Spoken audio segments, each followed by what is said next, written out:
উৎসাহ উদ্দীপনায় Kishoreganj district association of north America Thanksgiving day উদযাপন করেছে। এ উপলক্ষে বৃহস্পতিবার সন্ধ্যায় অ্যাস্টোরিয়া হ্যালো বাংলাদেশ রেস্টুরেন্টে আলোচনা, সাংস্কৃতিক অনুষ্ঠান ও টার্কি ভোজের আয়োজন করে। বিপুল সংখ্যক প্রবাসী কিশোরগঞ্জবাসী সপরিবারে অংশ নেয় অনুষ্ঠানটি মিলন মেলায় পরিণত হয়।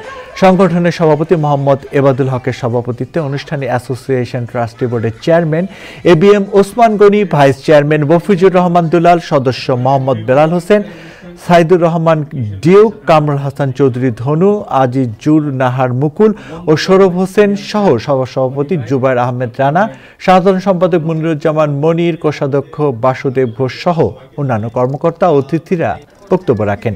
সাংস্কৃতিক পর্বে একক সঙ্গীত পরিবেশন করেন প্রবাসের জনপ্রিয় শিল্পী রোকসানা মির্জা।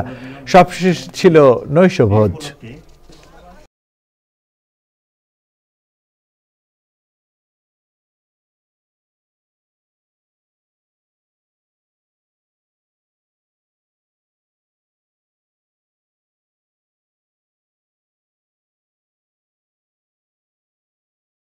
আজকে দীর্ঘদিন পরে তাদের সাক্ষাৎ হলো, মিলন হলো এই থ্যাঙ্কসগিভিং ডে উপলক্ষে।